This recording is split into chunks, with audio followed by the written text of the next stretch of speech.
Hey, what's up, everyone? I am here with a video I've actually been wanting to do for a while, but I forgot.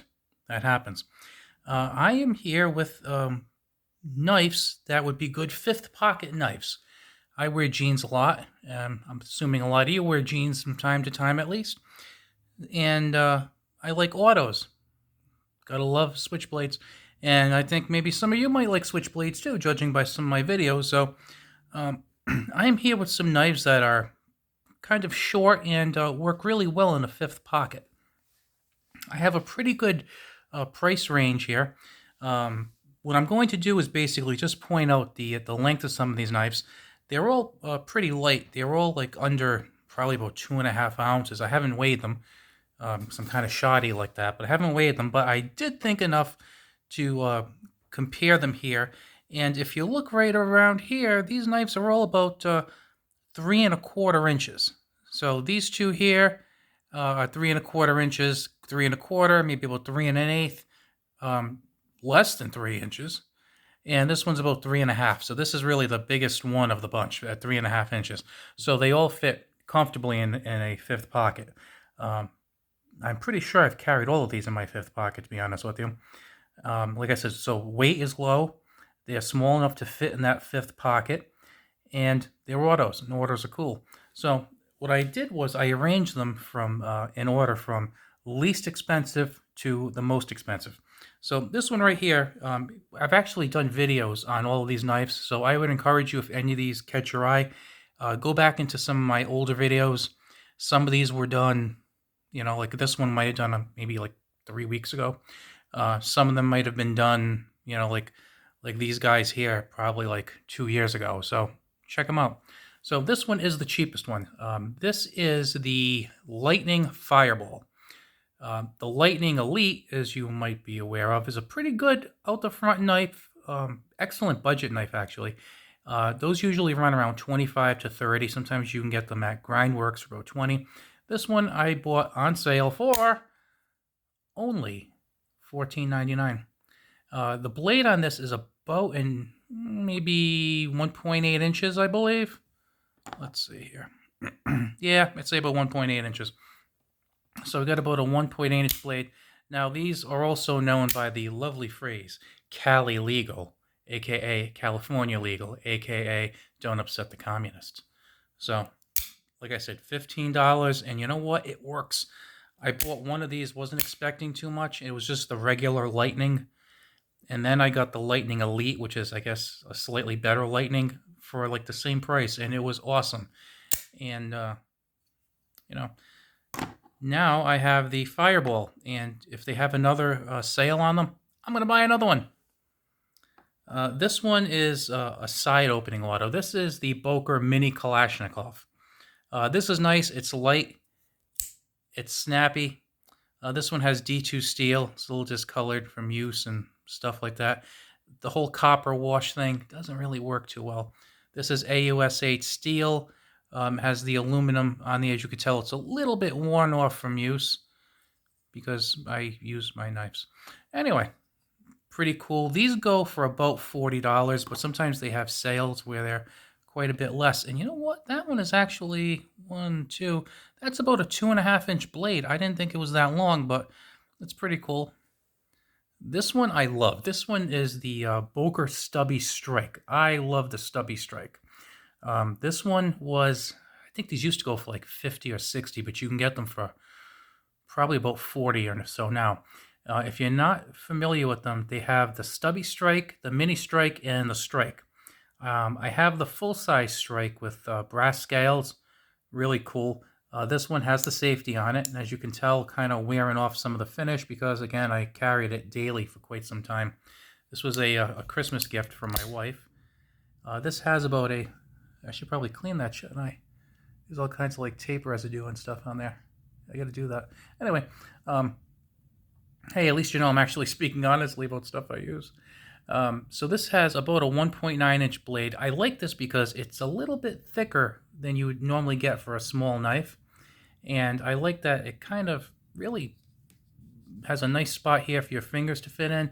And there is a ton of jimping here, kind of with a built-in ramp. So it's like it's recessed for your thumb, and it has a ton of jimping. So it actually, between the thickness of the handle and the way your thumb just kind of locks in over there, it actually feels like a much bigger knife than it is. Like, it feels like you've got a really cool knife. So definitely check one of these out. And if you're looking for a full-size knife, check out the Boker Strike. And if you've got to be like Goldilocks and one's too big and one's too small, then check out the Mini Strike. Really. So I think that's a 1.9 inch, if I'm not mistaken. And yeah, it's about 1.9 inches. Okay. Now this one is probably the smallest on the table. This is like maybe 2.9 inches, I would say. Pay no attention to this lanyard. I got bored one night. I made lanyards. But this one is the Boker USB OTF. And as you can tell, this one is 2.9 inches. And it looks like a USB drive. This one has a tiny blade. Teeny tiny blade. Now, I like Boker knives. I like OTFs. I like autos. So I wanted to pick this up. This is probably the one I would least recommend. It's very, very smooth. As you can see, it almost fell out of my hands. Very, very smooth. Teeny tiny. But if you need something that's really unobtrusive, this really isn't much more than an ounce. It's very, very small. It has excellent action. It has never failed me.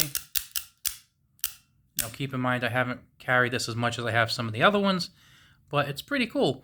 Aluminum chassis. I believe it has a D2 steel blade. Yep, D2.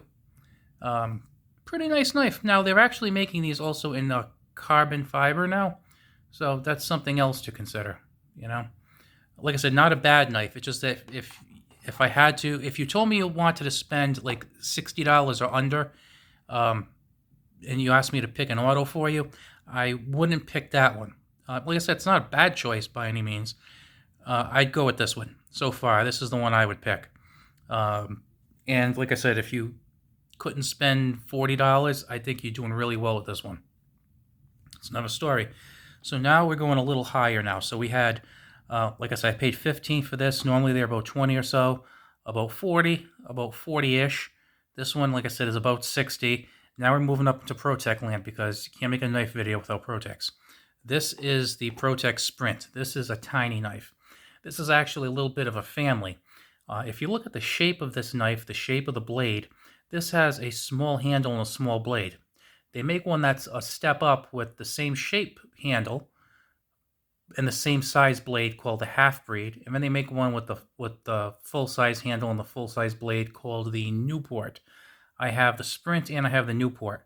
Both are very cool. This one, that's snappy. I love this. Even though it doesn't have any jimping at all and no thumb ramp or anything, it's nice and sleek. I like that blade profile quite a bit. This one, I believe, is S35VN. Yep, this has S35VM anodized aluminum scales. Just really, really cool. These go for about $135, I would say. By the way, it's for blade steel. In case I didn't mention it, D2, AUSA, and stainless steel. I don't know what it is, but it's not bad. It just drops up in like 2 seconds. This one here, love this. Very, very cool knife. And if you want a really, really high quality auto or you want a ProTech, this is your cheapest way to get a ProTech. And like I said, it's great. You won't even notice it's in your pocket. Pocket clip is very nice. Good retention there. And when you start getting like these cool things, like look at that. The pocket clip is like, they actually like machined out a little pocket for the pocket clip, and then they sunk the screws in. So when you put it over your pocket, it's not catching on anything. It's gliding right in there. So those little things. Now, actually, let's deploy this blade because I like that blade shape. And again, that's about 1.9 inches. Yeah, 1.9. Now, this one is the Runt. I really like this one. This one is about the same length as the Sprint, but it's a little bit bulkier. It's a little bit blockier and a little more substantive. This also has, actually, you know what? I'm sorry, this does not have S35VN. This one has MagnaCut. So this one is, I believe, $205. but sometimes $195. Let's figure about $200.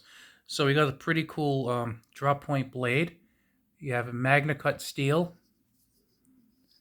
The button there is mother of pearl inlay on the button.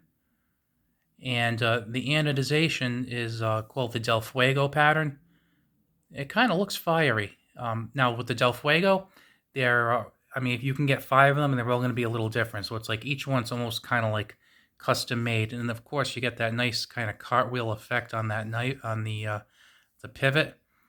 And same thing with the belt clip, sunk right in there. Really, really nice job there. And this one has texturing. I wouldn't call it jimping, but it does have some pretty nice texturing in there. Now, of all of these, this one's my favorite. I feel like you get good purchase on it. I love the anodization on the scales. I like the blade profile. It has pretty thick blade stock, which I like. I like beefier knives. So it's got pretty thick blade stock. The inlaid mother of pearl. It's tough to beat this. This is a pretty cool knife. And like I said, it will fit in that 5th pocket, and it is very, very light. But sometimes when you have things that are light, they feel cheaply made. This does not feel cheaply made. Neither does this. Now, like I said, that's about $200. There aren't many people who are dumb enough to pay $200 for a teeny tiny knife. Congratulations, you know one of them. You're listening to him right now. I have to say best value on the table. So let's do it this way. Best value on the table, I think, is this one. The Stubby Strike is terrific because it's about $40. It's built like a tank. It has snappy action. It has D2 steel, which is pretty good for edge retention. Excellent ergonomics. Very, very good ergonomics. Has a lanyard hole. You can't go wrong. And like I said, $40 isn't a whole lot of money. So if you can go 40 and you want a little auto, that's your bet. That's the one I'd go for $40. If you don't have $40, if you have 20, you're not really missing much on this. Now this one, it's an OTF. Unless you're buying a deadlock, all the OTFs have a little bit of blade play, but you know what? This one doesn't even have that much. It has some blade play, but almost all of them do. So you're not losing out much there. None of them are bad. And if you got a couple $100 to drop, get the Runt. If you think 200 is too much, for like $150, you can get the Runt, like a plain Runt with no mother of pearl button, S35 VN steel, and just like plain black or plain blue for like $150. And if you don't want the texturing, sometimes you can get it down to like $140. So, do you really need the other stuff? No, it just looks pretty.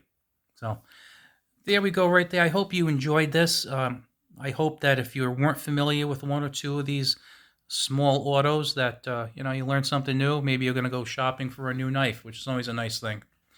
I will talk to you later. If you are not subscribed, please subscribe, especially if you stayed around this long. Really, if you can bear listening to me for 13 minutes, you can at least hit the subscribe button. I'll talk to you later.